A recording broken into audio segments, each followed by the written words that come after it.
পুতুলের পরিবার চ্যানেল থেকে আবার চলে আসলাম আমি সুন্দর একটা ভিডিও নিয়ে। দেখুন, পার্শে মাছ নিয়েছি, কচুরমুখী নিয়েছি, আলু নিয়েছি, ধনেপাতা নিয়েছি, টমেটো কুচি নিয়েছি, পেঁয়াজ কুচি নিয়েছি, রসুনটাকে আমি থেতো করে নিয়েছি, 8-10টা কাঁচা লঙ্কা নিয়েছি, কচুরমুখীটা ওপাশে সিদ্ধ আছে, সামান্য আদা নিয়েছি। এই মশলাটা এই অবধি দেখাবো, আর মশলাটা রান্নার সময় দেখিয়ে দেবো।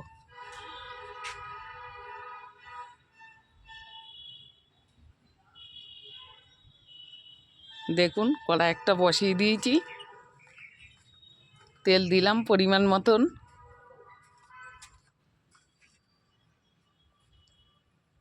দেখুন, আমি একটা বাটিতে উষ্ণ গরম জল তুলে নিয়েছি, সেই জলে অল্প লবণ দিলাম, দিয়ে আমি সর্ষের গুঁড়ো দেবো।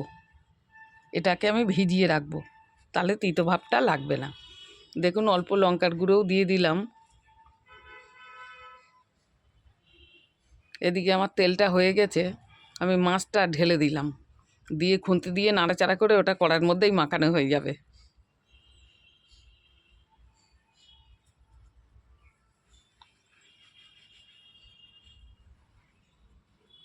এপাশে আমি বাটিটায় সামান্য চামচ দিয়ে নাড়াচাড়া করে নিলাম। হ্যাঁ, নিয়ে ভালো করে মিশিয়ে নিলাম। দেখুন, কচুরমুখিটা আর আলুটা, এই কচুরমুখিটা ধনেপাতাটা রয়েছে, সরি। আর দেখুন, মাছটা উল্টে উল্টে দিচ্ছি, এক এক করে সব মাছটাই উল্টে দেবো।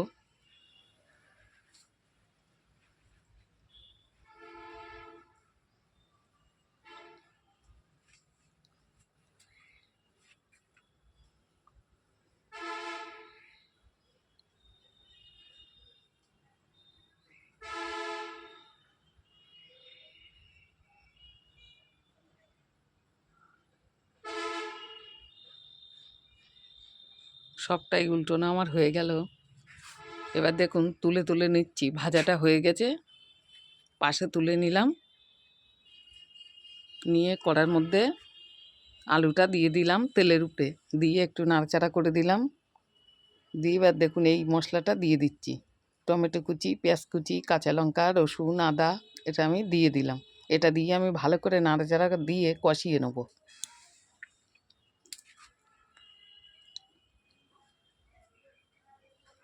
দেখুন, এবার পরিমাণ মতন হলুদ দিলাম, লবণটা আমি খুন্তিতে তুলে নিয়েছি, একা একা তো অসুবিধা হয়ে যাচ্ছে। এবার একটু নাড়াচাড়া দিয়ে ভালো করে মিশিয়ে নিই, কষিয়ে।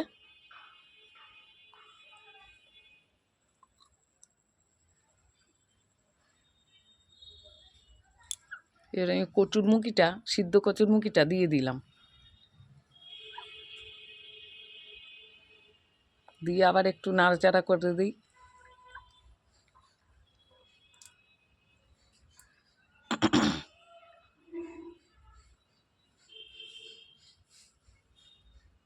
এবার দেখুন, আমি একটু রাঁধুনি ফোড়ন দিয়ে দিলাম। রাঁধুনিটা আমি কড়াতেই দিলাম, দিয়ে সবজির সাথে ভালো করে নাড়িয়ে চাড়িয়ে মিশিয়ে নেব।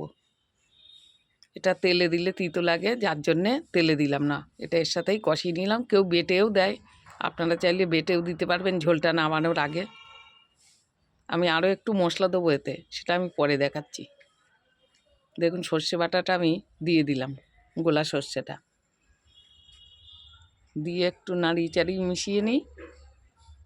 নিয়ে এবার পরিমাণ মতন জলটা আমি দিয়ে দেবো। দেখুন, জলটা দিলাম, পরিমাণ মতন দিয়েছি যাতে সব সিদ্ধ হয়ে যায়। এবার আমি ঢেকে দেবো 5 মিনিট মতন।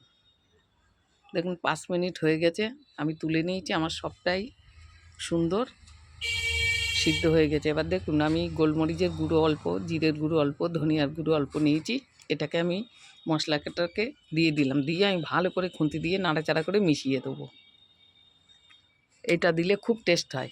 এর সাথে একটু রাঁধুনি বাটা দিলেও ভালো লাগতো, তা আমি রাঁধুনিটা যেহেতু ফোড়নে দিয়ে দিলাম, যার জন্য আমি রাঁধুনিটা দিলাম না, বাটাটা দিলাম না।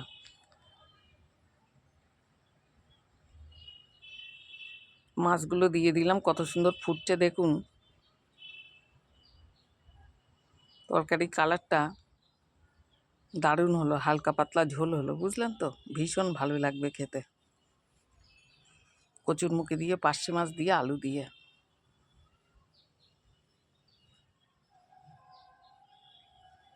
দেখুন ঝোলটা আমার ফুটছে কি সুন্দর টকবক করে। এবার আমি ধনেপাতা কুচি দিয়ে দিলাম, সুন্দর টেস্ট হবে তাহলে। আমি পাশে একটা জায়গা নিয়েছি, তাতে আমি ঢেলে নেব। এই ঢেলে নিলাম, সুন্দর হয়েছে।